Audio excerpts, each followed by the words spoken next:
nous nous trouvons encore une fois réunis par l'Esprit du Seigneur. Et je pense qu'il y a un micro qui n'est pas coupé. Voilà, ça vient d'être coupé. Voilà, donc nous sommes réunis par la grâce du Seigneur dans son esprit pour pouvoir passer un moment de culte ce dimanche ensemble. Bienvenue à chacun de vous au nom de notre Seigneur, c'est vrai soit. Et pour commencer ce moment, je vous invite à chanter ensemble le chant « C'est par la grâce ». Et merci à Gaëtan parce qu'il va gérer tous les slides.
Seigneur, notre Dieu et notre Père, nous venons à toi, attirés par ton amour et conscients de ta sainteté. Nous sommes pécheurs, mais nous nous approchons car tu nous as appelés avec miséricorde. Nous nous approchons grâce au chemin que Jésus a ouvert pour nous. Seigneur, nous te louons pour ton amour infini, pour ta grâce qui transforme les vies, pour ta sainteté et pour la perfection de ton être et de tes actes. Tu es la source de toute bonté et de toute vérité. Tu es la source de la vie elle-même. Et la vie que tu nous donnes en Christ n'a pas de fin. Elle n'est pas limitée par les circonstances. Nous te louons parce que tu en es digne, Seigneur. Au nom de Christ, nous prions. Amen.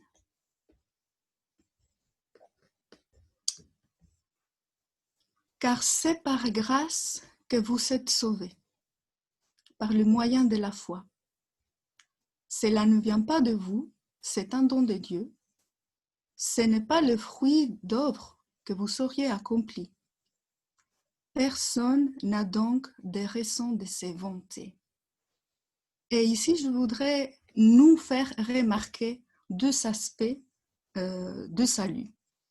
Le premier aspect, c'est le salut, il est par grâce. c'est par la grâce, par le moyen de la foi. Donc la foi mise, la confiance mise en Christ, en son œuvre. Et c'est un don de Dieu, c'est un cadeau que Dieu nous donne. Ça, c'est le premier aspect. Le deuxième aspect, donc, en contrepartie à ce qu'on vient de dire, si ça vient de Dieu, si c'est un cadeau de Dieu, alors cela ne vient pas de nous. Ce n'est pas le fruit des œuvres. Et donc, à la lumière de tout cela, personne n'a donc de raison de se vanter. Et sur ça, je vous invite à écouter et chanter ensemble 2 chants qui vont se suivre. Le premier, c'est Sola Gratia et le deuxième, c'est Sauvé. Chantons ensemble.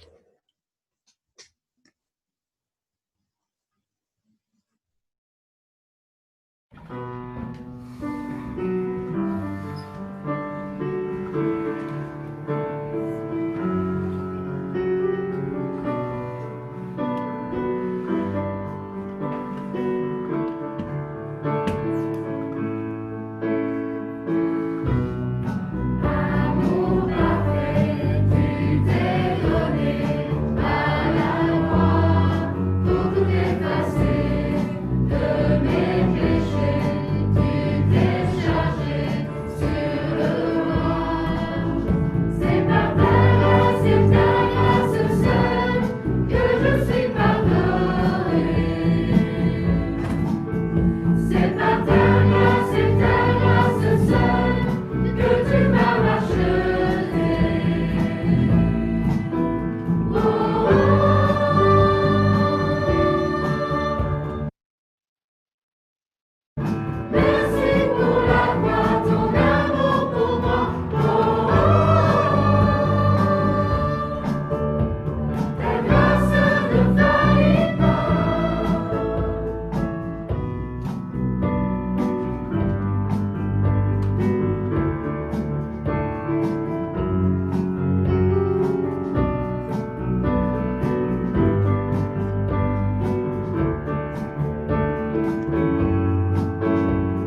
C'est toujours encourageant pour l'Église d'apprendre, d'entendre ce que le Seigneur fait dans la vie de chacun de ses enfants, de chacun de ceux qui ont trouvé sa grâce.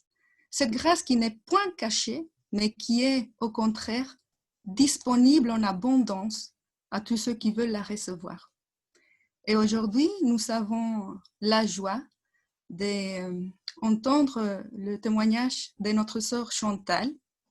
Elle donne son témoignage pour la gloire de Dieu, mais aussi pour nous encourager et pour qu'on puisse se réjouir ensemble des choses merveilleuses que le Seigneur fait. Donc, je lui passe la parole.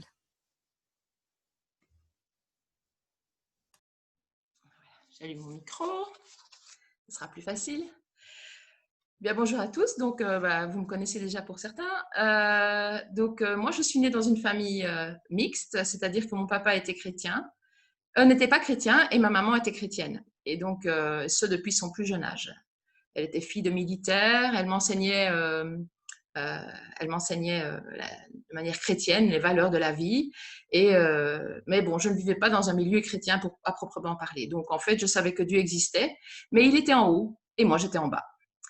À l'adolescence, j'ai ressenti un fort manque d'affection de la part de mes parents. Ils venaient d'une génération d'après-guerre où on n'est pas très démonstratif. Pas de câlins, pas de bisous. Mais cela ne se faisait pas à l'époque. Hein. Donc, bon, voilà. Donc, moi, j'avais besoin de tout ça. J'avais besoin de ça. Et au final, je me posais des questions sur l'amour de mes parents. Je me dis peut-être qu'ils ne m'aiment pas, en fait. Donc, j'ai cherché l'amour. J'ai rencontré un gentil garçon, un peu plus âgé que moi, qui vivait des difficultés chez lui et j'ai voulu prendre soin de lui. J'avais 19 ans et je me suis donc mariée avec lui. Maman protestante oblige. Ma plus grande fierté fut l'arrivée de mon petit garçon, Sébastien. J'avais alors 21 ans. Puis, mon mari m'a quittée pour quelqu'un d'autre. J'avais 24 ans et j'étais seule avec un enfant. Je travaillais mi-temps et ce n'était pas facile. Je cherchais toujours à rencontrer l'amour. J'ai rencontré à ce moment-là un garçon, Olivier. Il était plus jeune que moi, mais il m'aimait. On se voyait très souvent et pour moi, c'était une relation en bonne voie. Seulement, il avait oublié de me dire quelque chose. Il était marié et avait un fils. Son épouse est venue me prévenir que je n'étais pas la première, mais que je ne serais pas la dernière. J'ai cru que c'était par jalousie et comme il avait quitté sa femme, je n'avais pas de remords. Quoique, j'avais quelque chose au fond de moi qui me disait « c'est pas bien ». Mais c'était une drôle de sensation. Au début, c'était des fous rires. On se marrait bien tous les deux. Mais mes parents, eux, ils étaient contre cette relation. Maman ne le sentait pas du tout. Il a donc commencé à m'isoler de mes parents, de ma famille. Et puis, ce fut le tour de mon fils, Sébastien. Il prétendait qu'à cause de moi, il ne voyait plus son fils et donc je ne devais plus voir le mien non plus. J'ai donc laissé Sébastien à son papa pour quelque temps. Sauf que cela a duré presque 2 ans, sans avoir le droit de le voir ou même de lui parler. J'étais tombée dans les griffes d'un homme que l'on appelle aujourd'hui un pervers narcissique manipulateur. Faire le vide autour de moi pour mieux me manipuler. J'avais aussi des doutes sur sa fidélité, mais si je posais trop de questions, je me retrouvais dos au mur, la main sur ma gorge et le poing serré devant mon visage, sifflant à mon oreille pour aller se planter dans le mur juste à côté de ma tête. Ma vie était remplie de mensonges. Je vivais avec un homme que je ne connaissais pas, violent et surtout malade. Il m'interdisait de sortir de sa vie, sans quoi cela se passerait mal pour moi. J'ai mis du temps, et puis un jour, je suis partie. J'ai récupéré mon fils et je suis retournée chez mes parents. C'est à ce moment-là que j'ai commencé à voir que le Dieu du ciel et de la terre pouvait aussi être mon Dieu personnel. J'avais 30 ans. Dieu était déjà dans ma vie, il préparait le chemin, mais je ne le savais pas. À cette époque-là, après 30 ans de prière de ma maman, mon papa acceptait le Seigneur. C'est à ce moment-là que j'ai débarqué chez mes parents. Ils avaient trouvé une petite église qui venait de s'implanter, tout près de chez eux, celle de Gilles Classe, la CCL. Et c'est mon papa qui m'y a invité. J'y ai rencontré des tas de gens qui avaient l'air tellement gentils, pas profiteurs, venant en aide à ceux qui en avaient besoin et surtout tellement à l'écoute que j'y suis allée plusieurs fois. J'ai commencé à faire des camps comme tâche matérielle. J'ai rencontré beaucoup de croyants super sympas, mais j'étais toujours à la recherche de l'amour. En 1996, je me suis faite baptiser, mais peu de temps après, je suis partie en vrille, juste après mon baptême. N'ayant pas vraiment vécu mon adolescence et fait mes expériences, je l'ai vécu à l'âge de 30 ans. Cigarettes, alcool, sorties jusqu'à pas d'heure. Je brûlais la chandelle par les deux bouts. J'aimais beaucoup aller à l'église, mais je détestais les sœurs qui venaient me dire comment gérer ma vie.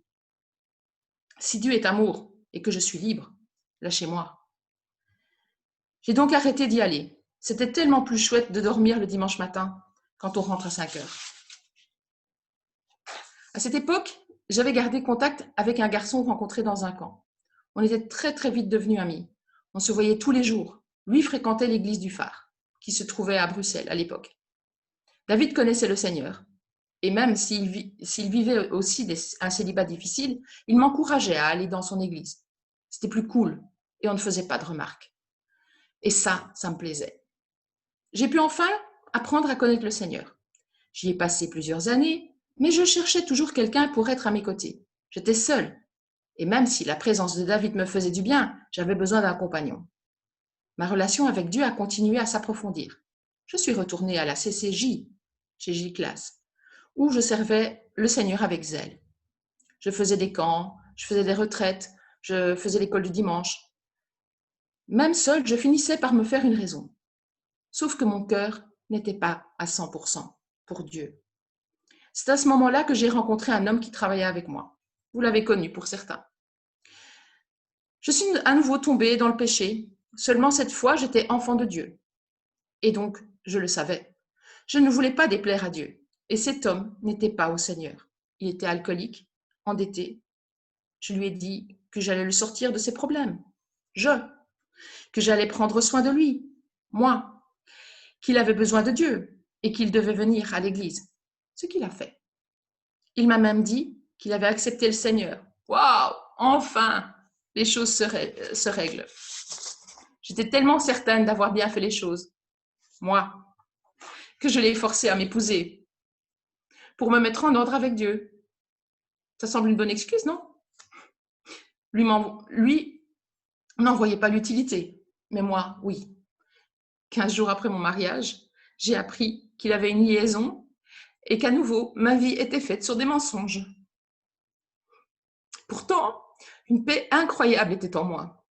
Je n'avais plus peur d'être seule. Je devais tout lui laisser parce qu'il avait payé tous les meubles. Je n'avais plus rien à moi, puisque nous avions tout vendu pour repartir à zéro. Et là, c'était vraiment le cas, surtout pour moi. Plus d'appartement, plus de meubles, retour chez maman. Mais Dieu m'a permis de voir au travers de tout cela que c'est lui seul qui dirige notre vie.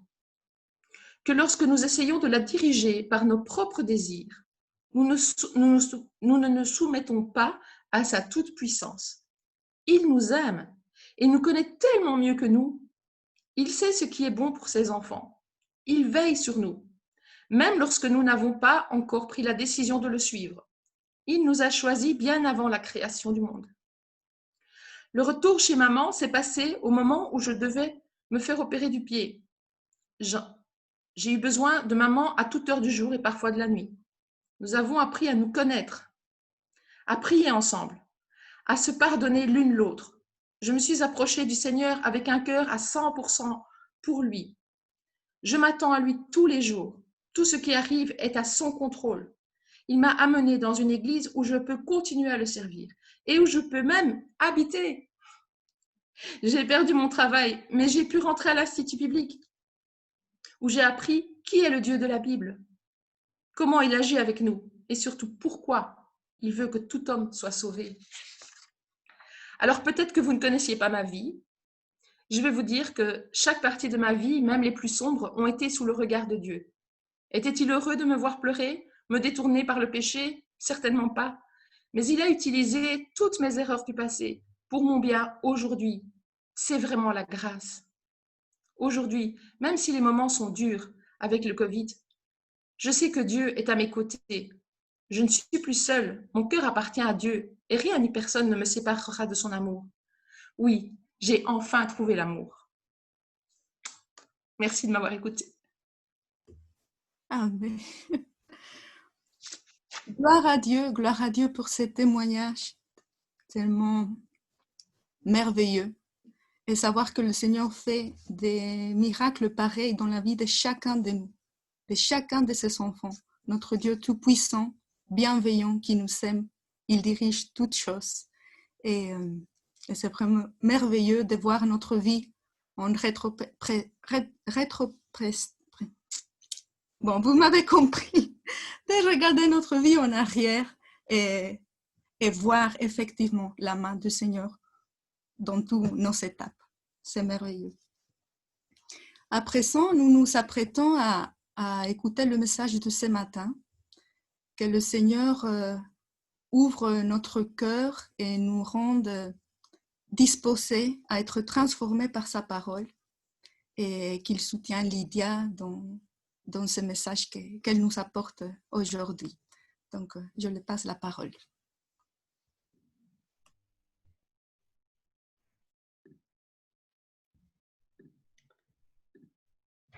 Nous voilà arrivés au dernier message de notre série « Jésus dans la vraie vie ». Nous voilà aussi arrivés au dernier dimanche de l'année. Si, c'est bien le dernier dimanche de l'année. Non pas de l'année civile, il nous reste encore 5 dimanches, mais c'est bien un dernier dimanche aujourd'hui, le dernier dimanche de l'année liturgique. L'année liturgique, le mot liturgie est peut-être inhabituel pour certains ou peut crisper d'autres, mais liturgie veut simplement dire travail du peuple et décrit ce que nous faisons quand nous sommes assemblés le dimanche matin, décrit ce que nous faisons lors du culte. L'année liturgique commence toujours avec le premier Avant, donc 4 dimanches avant Noël, et reprend les grands événements de la foi chrétienne. Bien sûr, il y a l'Avent, Noël, le cheminement vers Pâques, l'Ascension, la Pentecôte. Et cette année liturgique est presque calquée sur l'année civile, mais pas tout à fait. Donc tout ça pour dire que c'est un dernier dimanche aujourd'hui et dimanche prochain, le premier Avant, il y a quelque chose de nouveau qui commencera. Donc aujourd'hui, c'est un moment propice pour regarder en arrière. Comme Chantal aussi l'a fait dans son témoignage, regarder en arrière dans sa vie, regarder ce que Dieu a fait dans sa vie.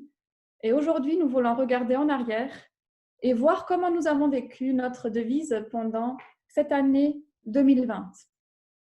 Tu aimeras le Seigneur ton Dieu de tout ton cœur, ton âme, ton énergie, ta pensée et ton prochain comme toi-même. Aimer et aimer. C'est le titre de notre message, aimer et aimer. Et il y a 3 points qui nous serviront de rétroviseur. Le premier, c'est nous laisser aimer par Dieu. Beaucoup de choses ont été chamboulées cette année, mais il y a des certitudes qui demeurent. Nous pouvons aimer Dieu parce qu'il nous a aimés le premier.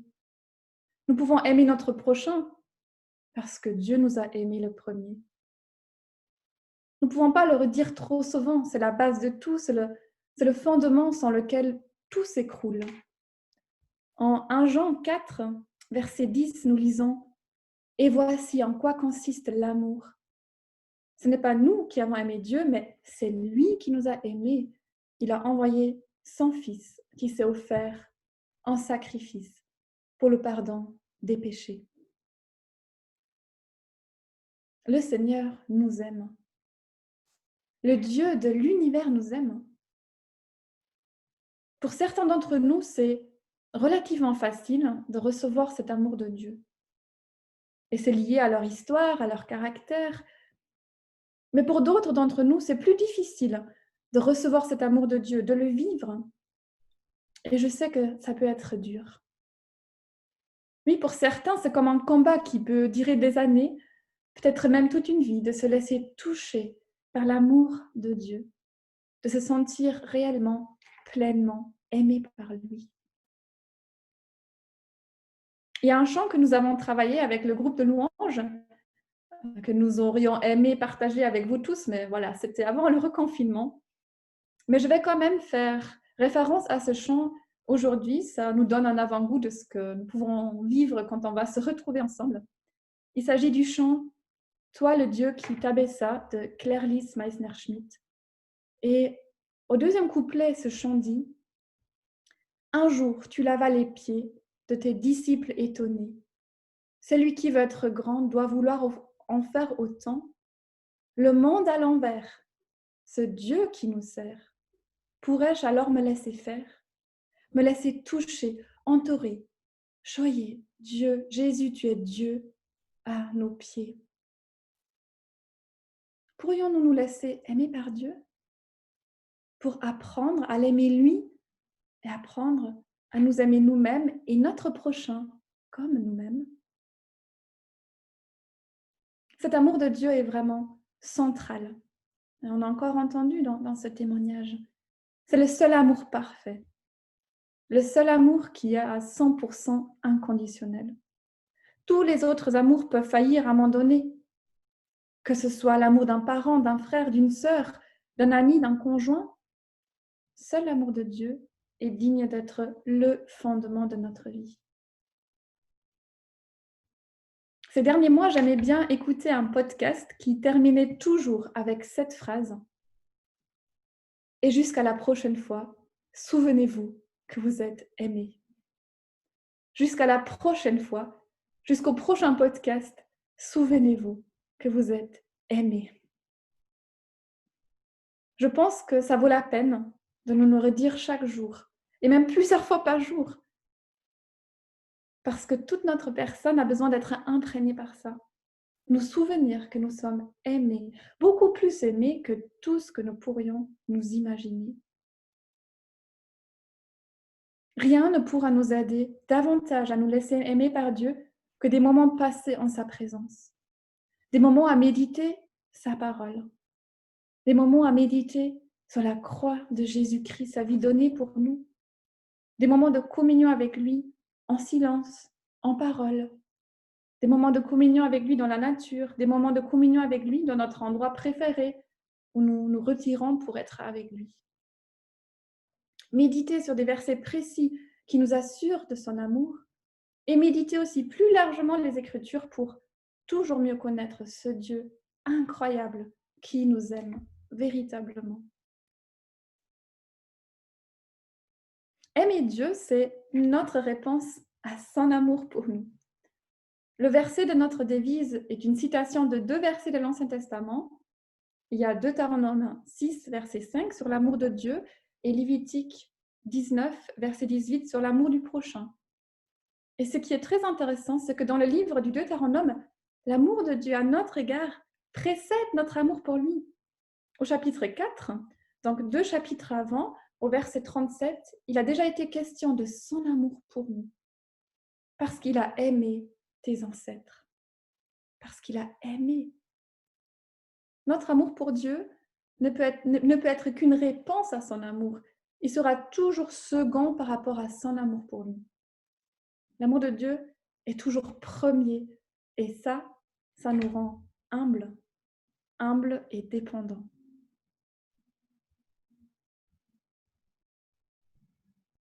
Le deuxième point, c'est aimer Dieu.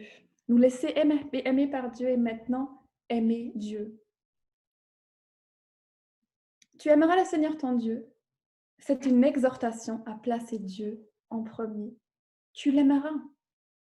Non pas tu serviras ton Dieu, tu vivras pour lui. Tout cela viendra, mais l'amour d'abord. Aimer Dieu, je trouve que ce sont des mots tellement grands, tellement impressionnants. Aimer tout seul, c'est déjà un mot très grand, mais Dieu est encore un mot beaucoup plus grand et les deux ensemble, c'est pratiquement indicible. Tu aimeras le Seigneur ton Dieu. Ce n'est pas un conseil que nous pouvons prendre ou laisser, c'est bien un commandement. Dans un article, je lisais cette semaine, 2 siècles de romantisme et un demi-siècle de culture Walt Disney nous ont habitués à considérer l'amour comme un libre jaillissement, une pure spontanéité qui ne saurait être contrainte. Mais la parole de Dieu nous présente une autre version de l'amour. L'amour, ce n'est pas d'abord des sentiments, mais une disposition et des actes. Aimer Dieu, selon la première lettre de Jean, c'est garder ses commandements.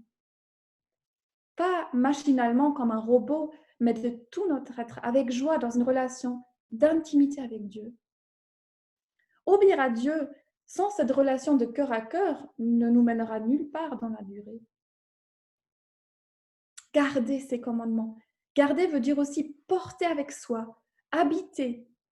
C'est comme quelqu'un a dit, quelque chose qui recouvre la totalité de notre personne, la totalité de qui nous sommes.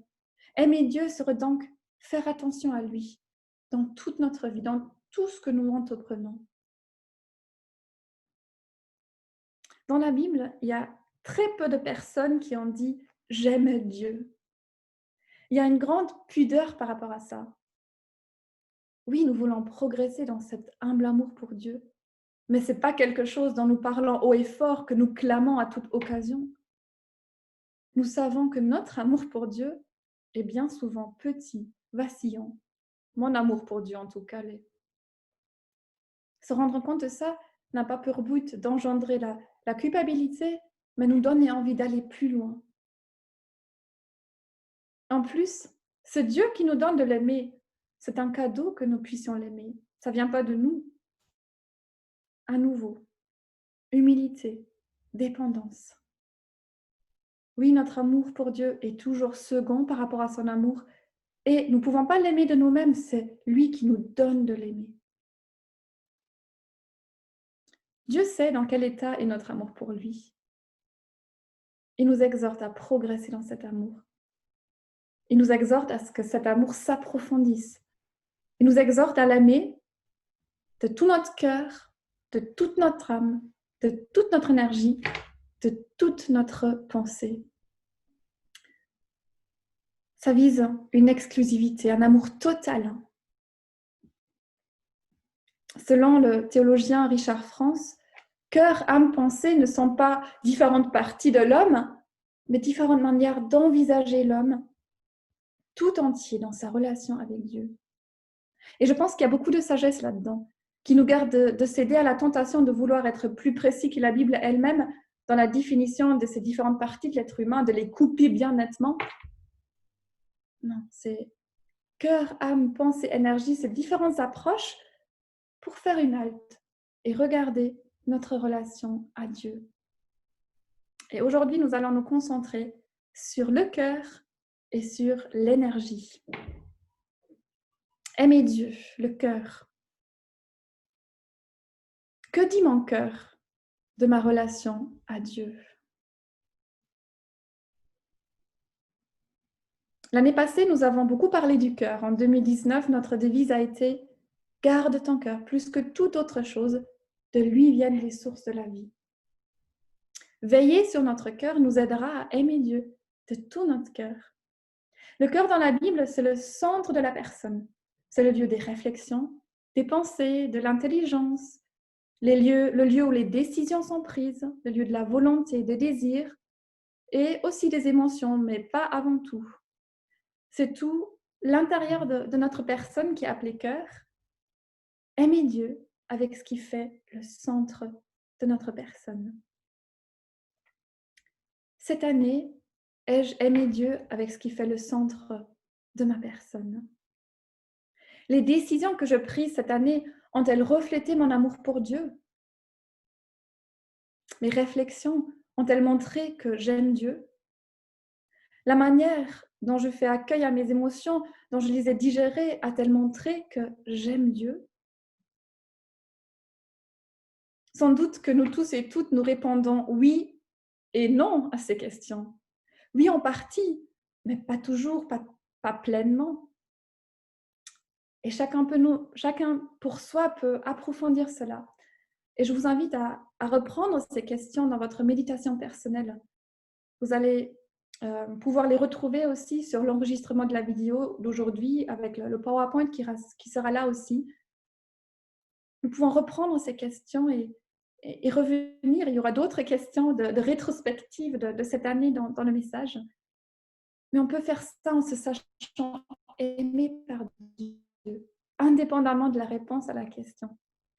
Dans les moments où mes décisions ont reflété mon amour pour Dieu, qu'est-ce qui m'a aidé? Dans le cas contraire, qu'est-ce qui m'a empêché d'aimer Dieu à travers ma prise de décision? Y a-t-il des décisions pour lesquelles je veux me repentir? Y a-t-il des choix faits cette année pour lesquels j'ai besoin d'accueillir la grâce de Dieu?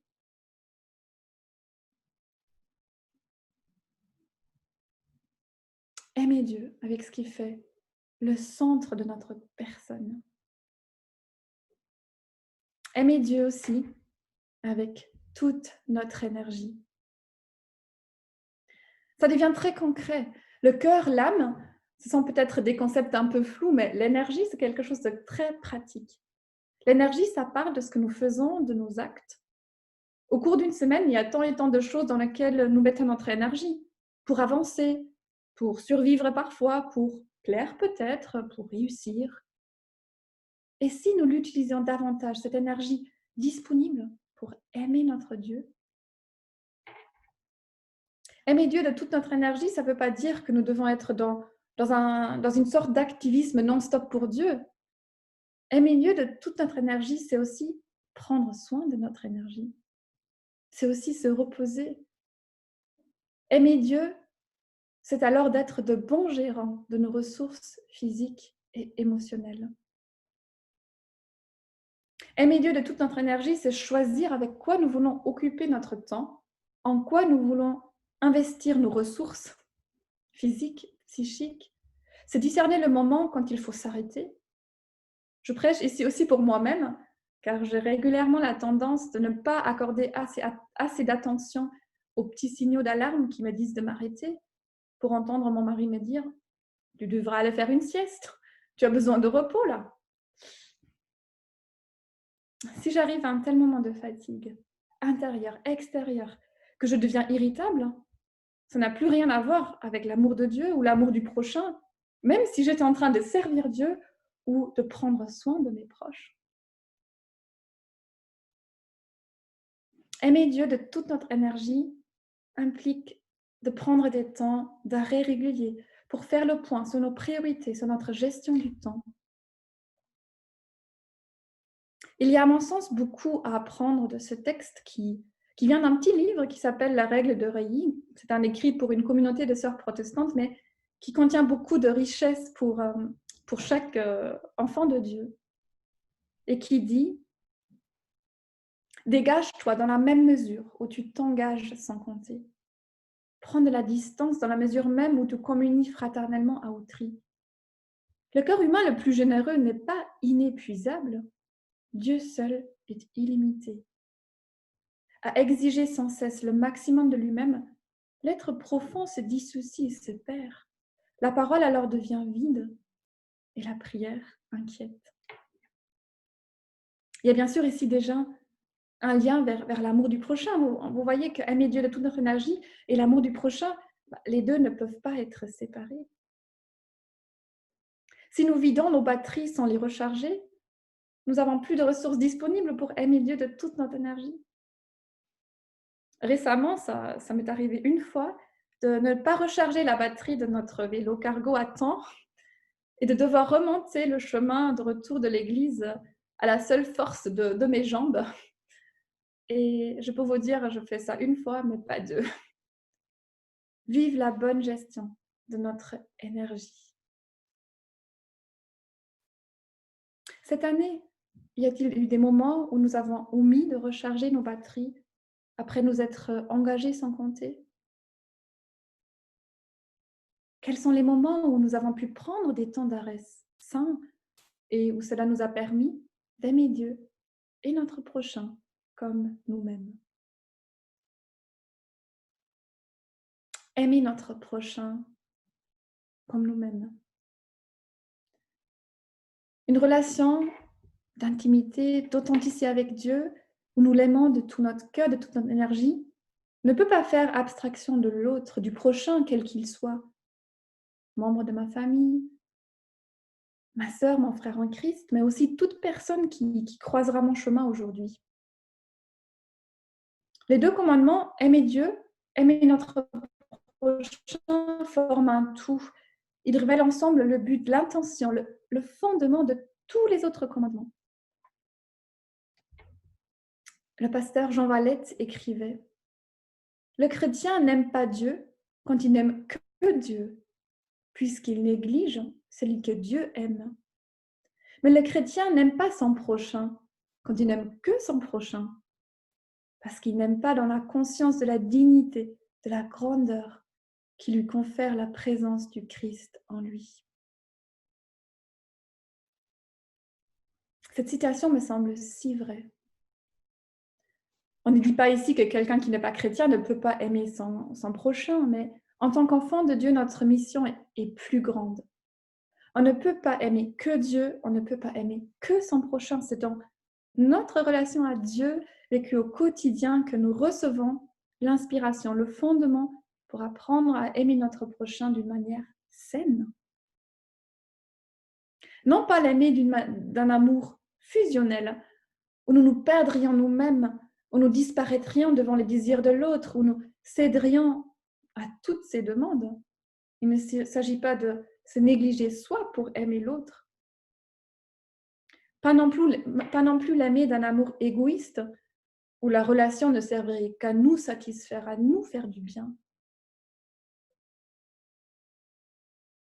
L'exhortation « Tu aimeras ton prochain comme toi-même » vient du livre du Lévitique, comme nous l'avons dit. Et là, le prochain est le pauvre, l'émigré, le salarié, le sourd, l'aveugle, le faible, le fort, le frère. Le prochain est là avec nous au quotidien, nous ne le choisissons pas. Oui, l'évangile de Jésus concerne la vraie vie. Cette série de prédications que nous terminons aujourd'hui a été un bon rappel pour cela. La vraie vie, avec ses moments de joie, de peine, ses espoirs, ses combats, ses hauts, ses bas. La vraie vie où nous avons besoin de discernement pour savoir ce que ça veut dire aimer notre prochain dans des situations concrètes. Ce n'est pas toujours si clair que cela.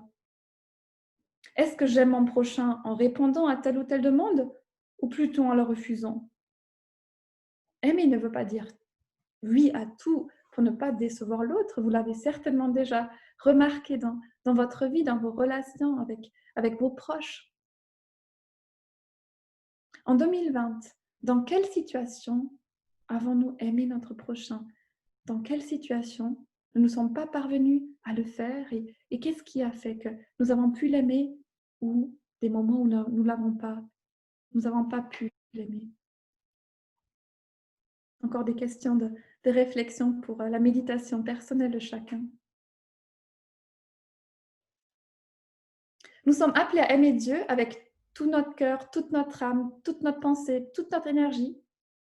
Mais notre prochain, nous sommes appelés à l'aimer comme nous-mêmes. Ne faisons pas l'inverse, ce n'est pas la même chose. Sinon, le verset aurait dit « Tu aimeras Dieu et ton prochain de tout ton cœur, de toute ton âme, etc. » Ça veut dire que c'est Dieu qui doit être notre référence de comment aimer notre prochain. C'est Dieu qui doit occuper le centre de notre vie. Dieu, ni moi-même, ni mon prochain. Le prochain, nous sommes appelés à l'aimer comme nous-mêmes. Moi-même, je m'aime, mais pas comme j'aime Dieu. Je m'aime comme quelqu'un qui a des qualités, des défauts, qui est faillible. Quelqu'un dont les désirs ne doivent pas être satisfaits à chaque moment. Aimer notre prochain comme nous-mêmes, c'est l'aimer en tant que ce qu'il est vraiment. Un humain et pas Dieu. Une créature aimée de Dieu comme je suis aimée de Dieu. Personne n'arrivera par lui-même à vivre ce commandement d'amour, d'aimer Dieu d'un amour total et son prochain comme soi-même. Nous avons besoin que Dieu nous éclaire, qu'il nous guide, nous donne du discernement, du courage, de sensibilité. À nouveau, humilité, dépendance. Ces deux mots-clés qui reviennent et qui nous poussent à la prière. Humilité et dépendance à Dieu pour pouvoir vivre ce commandement d'amour. Aimer Dieu de tout notre cœur, toute notre âme, toute notre pensée, toute notre énergie et aimer notre prochain comme nous-mêmes. Je vous invite à prier. Dieu notre Père, et à la fin de cette année, nous venons humblement devant toi. Merci. Ouais, c'est un mot tellement petit. Merci pour ton amour qui est infaillible, qui est inconditionnel. Merci pour ton amour pour chacun de nous, cet amour que tu as démontré à la croix quand ton Fils Jésus a donné sa vie pour nous. Donne-nous de t'aimer toi, notre Dieu, de tout notre cœur, de ce qui fait le centre de notre personne, de toute notre âme. Que nos décisions, nos pensées reflètent davantage ton amour pour toi. Donne-nous aussi de t'aimer de toute notre énergie, en apprenant à prendre soin de notre énergie, et à prendre des moments d'arrêt réguliers en ta présence. Donne-nous de nous aimer, nous et notre prochain, d'une manière juste, en nous sachant humains, tous les deux. Nous confessons notre dépendance de toi. Sans toi, nous ne pouvons pas y arriver. Et nous exprimons aussi le désir de vivre dans l'humilité en suivant ton exemple. Au nom précieux de ton Fils Jésus-Christ, qui nous a sauvés. Amen.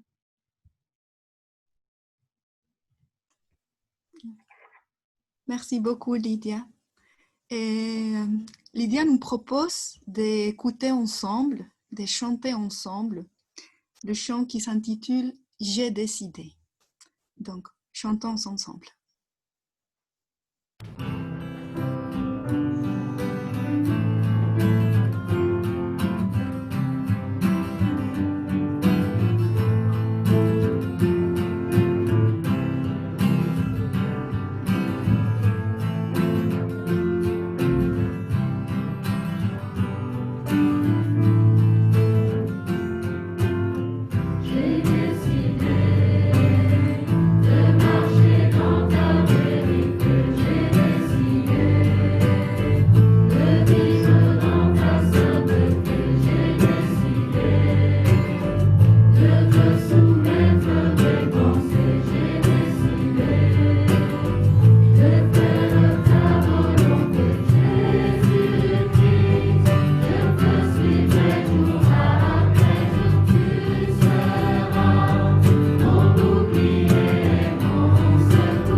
Être fidèle à chaque instant, brûler d'un feu ardent, avancer au son de ta voix, tout faire comme toi. Et hélas, ceci n'est pas toujours le cas. Hélas, chaque jour, nous manquons à ce que Dieu nous demande. Hélas, très souvent, nous n'aimons pas notre prochain comme nous-mêmes. Mais voilà la bonne nouvelle.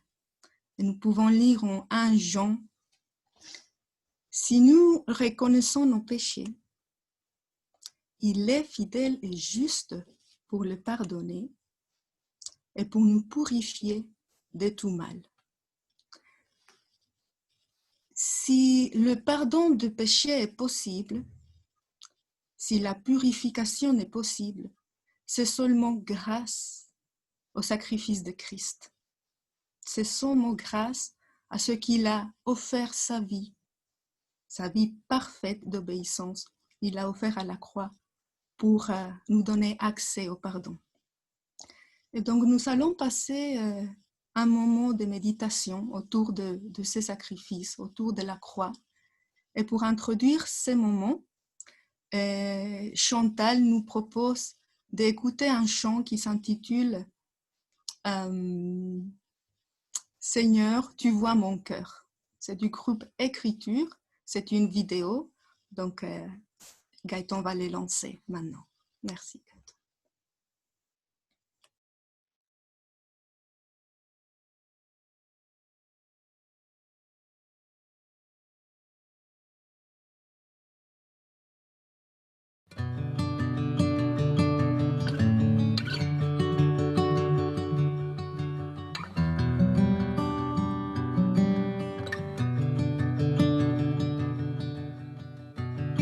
Seigneur, tu vois mon cœur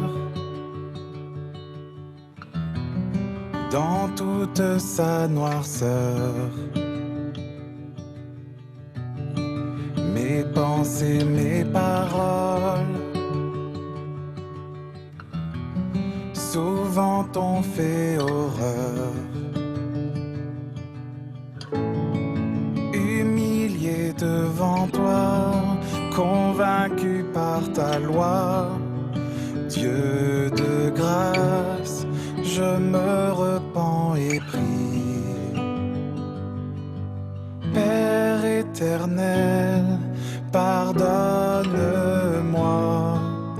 de mes péchés, purifie-moi. À genoux, mon seul recours est ta grâce infinie. Seigneur, tu vois mon cœur dans toute sa noirceur. Mes actes pleins d'orgueil méprisent ton honneur. Prompt à me détourner de toi, de ta bonté. Dieu de grâce, je me repens et prie. Père éternel, pardonne-moi de mes péchés, purifie-moi. À genoux, mon seul recours est ta grâce infinie.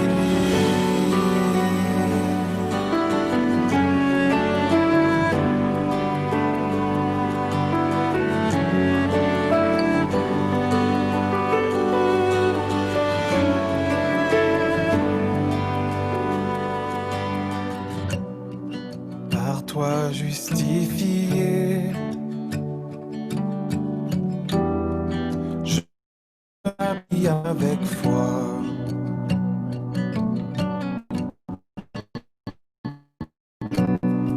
Sur tes promesses sûres, la puissance de la croix. Ta grâce imméritée, toujours renouvelée. Dieu fidèle, en toi je me confie. Père éternel, sanctifie-moi par ton esprit, transforme-moi. À genoux, mon seul secours est ta grâce infinie.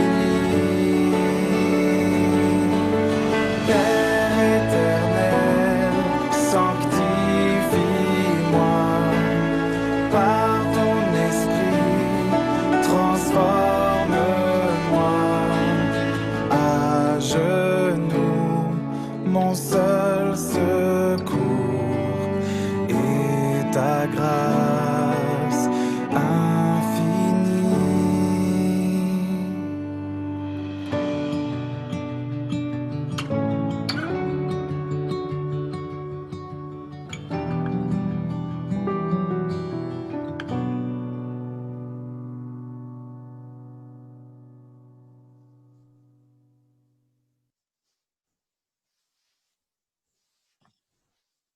Lisons dans l'évangile de Marc,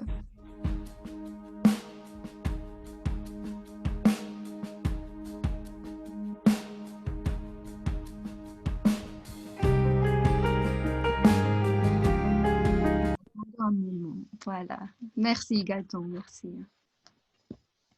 Donc nous lisons dans l'évangile de Marc. Nous pouvons passer à la diapo suivante. Merci Gaëtan. À midi, il y eut des ténèbres sur tous les pays, jusqu'à 3 heures de l'après-midi. Et à 3 heures de l'après-midi, Jésus s'écria d'une voix forte, « Eloi, Eloi, lama sabachthani », ce qui signifie « Mon Dieu, pourquoi m'as-tu abandonné ?» Quelques-uns de ceux qui étaient là, après l'avoir entendu, disaient « Voici qu'il appelle Élie ». Et l'un d'eux courut remplir une éponge de vinaigre, il la fixa à un roseau et lui donna à boire en disant « Laissez donc, voyons si Élie viendra le descendre de là. »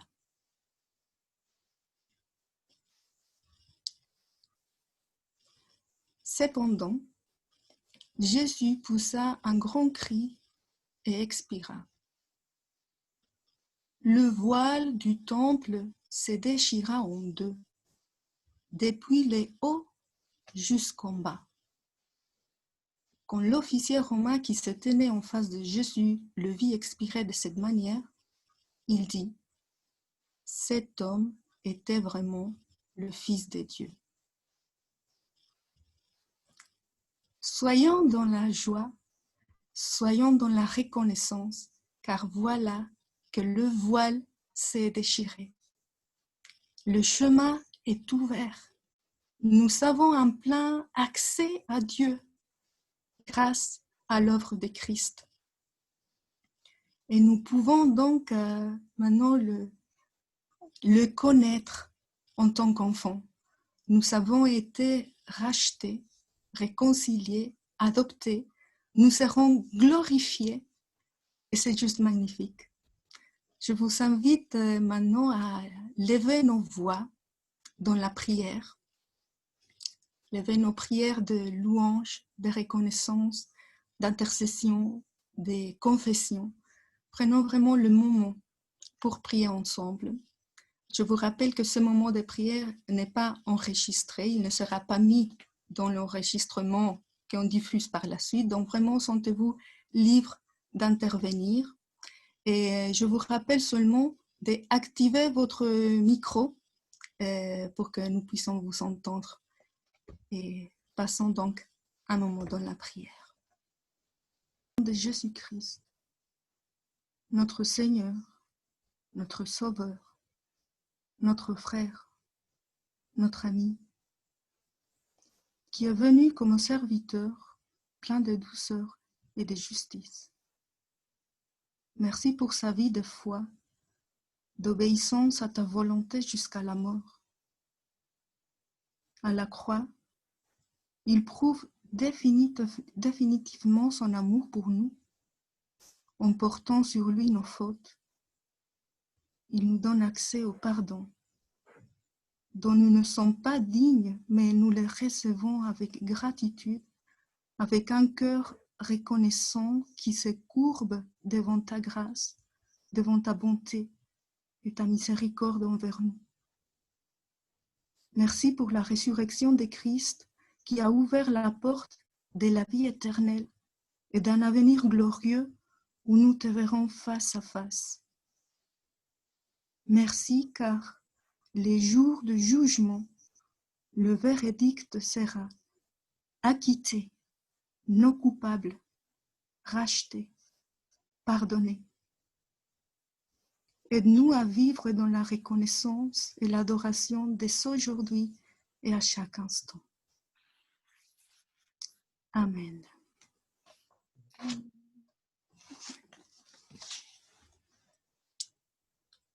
Nous pouvons passer à la prochaine slide.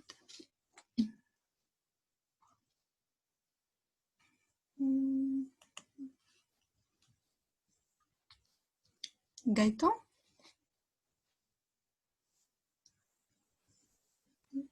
Oui, dis-moi. Ah oui, nous pouvons passer à la prochaine slide. Merci beaucoup. La terre et ses richesses appartiennent à l'Éternel. L'univers est à lui, avec ceux qui l'habitent. Donc voilà, tout appartient à notre Dieu. Et pourtant, il nous offre la possibilité d'œuvrer avec lui pour l'avancement de son royaume.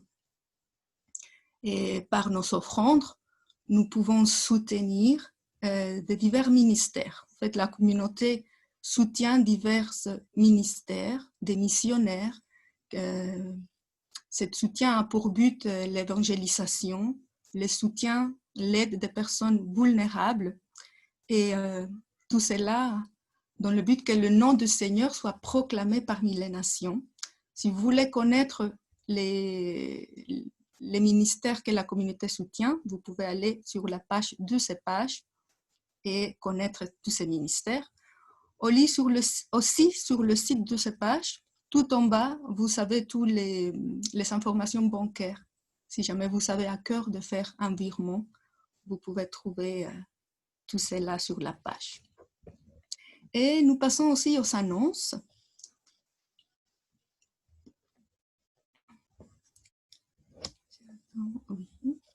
Et voilà, comme ça on est sûr que c'est les annonces. Cette semaine, donc il y a le groupe des maisons via Zoom, mardi à 19h30, c'est le groupe de Berkem, donc des informations chez André, Daniel et Fa. Le mercredi à 17h, c'est le groupe de Kuckelberg et informations chez Léo et Lydia. Et jeudi à 20h, c'est le groupe de Gansoren, informations chez Catherine et Roland Rotiers. Et aussi, le PEP Famille reprend. C'est une bonne nouvelle. Nous continuons avec la lecture du livre Être parent. C'est donc dimanche prochain à 16h. Et plus d'informations, si vous voulez rejoindre le groupe, c'est chez Swanson. Et il y a aussi l'équipe pastorale qui s'est remise vendredi à 20h. Pensons à eux dans la prière. Il y a aussi une autre annonce. Voilà, mais là je passe la parole à Samuel Kamga qui va nous expliquer sur cela. Voilà, merci Deneb pour le culte et pour tout. Voilà, c'est un groupe que Solange se propose de lancer chez nous en rapport avec le travail. Je veux dire, nous savons que nous avons différents rapports avec le travail. Hein. Certains d'entre nous sont en pleine carrière, d'autres viennent juste de terminer leur carrière, d'autres sont en recherche d'emploi, d'autres sont en fin d'études et commencent à envisager la carrière. Donc, c'est un groupe qui se veut ouvert à tout le monde pour qu'ensemble, nous puissions réfléchir sur le chrétien au milieu du travail. Nous avons différentes expériences. Hein. Parfois, il y a du respect de nos collègues, parfois il y a du mépris, il y a de l'indifférence, il y a un désir de témoigner, ce n'est pas toujours facile. Il y a une culpabilité si on a de l'ambition au travail et qu'on désire progresser. On se dit, est-ce que ça marche? Il y a du défi entre comment gérer mon engagement à l'église et mon engagement au travail. Toutes ces choses voilà, sont les défis, des choses pour lesquelles on pourrait travailler. Et on sera aidé par un groupe qui vient de se créer, qui s'appelle C'est Proactif, créé par une une sœur qui est membre d'une église de l'association, qui a commencé à réfléchir à toutes ces choses-là. Elle est jeune retraitée et voilà, elle met à disposition pas mal d'outils. Et donc voilà, cette annonce aujourd'hui, c'est pour que si certains d'entre vous, j'ai déjà parlé avec quelques-uns, mais je voudrais savoir si certains d'entre vous seraient intéressés à rejoindre un tel groupe, de prendre contact avec moi parce qu'on envisage de le lancer en plein confinement. On se demandait si on attendrait de voir si des choses changent, mais on veut le lancer maintenant et on voudrait voilà, décider ensemble avec les personnes potentiellement intéressées des conditions, des moments, des choses comme ça. Donc n'hésitez pas à me contacter par mail, par SMS, par WhatsApp. Et comme ça, on peut décider de quelque chose ensemble. Voilà, merci. Merci beaucoup Samuel et Solange. Très chouette initiative. Je pense que ce sera de beaucoup de bénédictions pour tous. Donc, allez-y vous inscrire. Et pour finir notre moment de culte, avant les petits groupes pour continuer à échanger entre nous, je vous propose de chanter ensemble un dernier chant, Notre Père. Donc, chantons ensemble.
Amen.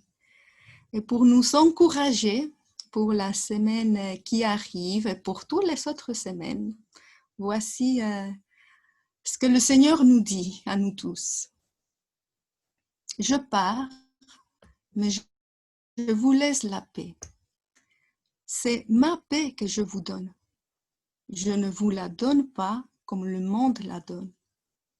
C'est pourquoi ne soyez pas troublés et n'ayez aucune crainte en votre cœur. Voilà, je vous souhaite déjà à tous un bon dimanche, une belle semaine. Et je passe la parole, je pense, à Léo qui va encore nous expliquer pour les petits groupes pour continuer.